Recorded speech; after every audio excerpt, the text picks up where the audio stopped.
আসসালামু আলাইকুম গাইস, আপনারা সবাই কেমন আছেন? আশা করি সবাই ভালো আছেন। আলহামদুলিল্লাহ আমিও ভালো আছি। আজকে আমি চিংড়ি মাছ নিয়েছি, চিংড়ি মাছের রেসিপিটা করব। তো চিংড়ি মাছটা এখন পরিষ্কার করে নেব।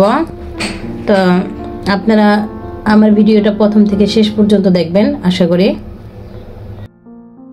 চিংড়ি মাছটা আমি পরিষ্কার করে ধুয়ে নিয়েছি।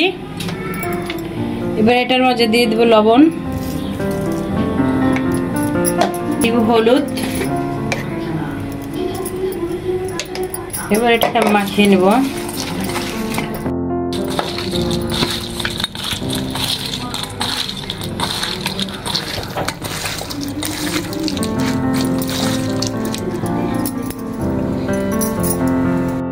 এবার চুলায় দিয়ে দেবো আমি কিছু সাদা তেল, দিয়ে মাছটাকে ভেজে নিব।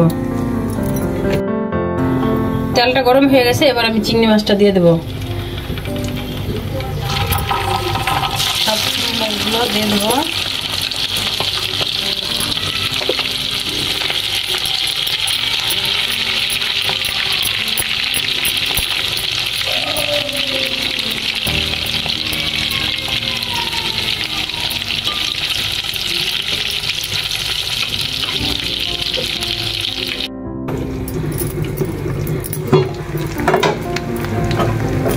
মাছটাকে আমি অফ ক্যামেরায় উল্টে দিয়েছিলাম, কারণ এক হাত দিয়ে তো আর দেখানো যায় না, উল্টানো যায় না। সো মাছটাকে আমি উল্টিয়ে দিয়েছিলাম।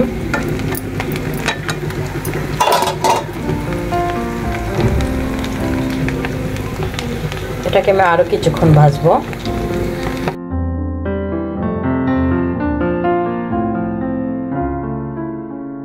আজকের ভিডিওটা যদি আপনাদের কাছে ভালো লেগে থাকে তাহলে আমাকে একটা লাইক দিবেন, একটা কমেন্ট করবেন, একটা সাবস্ক্রাইব করবেন। আর আমার ফেসবুক পেজে যা আমাকে একটা ফলো দিবেন, লাইক দিবেন, কমেন্ট করবেন। যারা আমাকে ভালোবাসেন তারা আমার পরবর্তী ভিডিওর জন্য অপেক্ষা করবেন। আজকের ভিডিওটা এই পর্যন্তই ছিল। ভালো থাকবেন। আল্লাহ হাফেজ।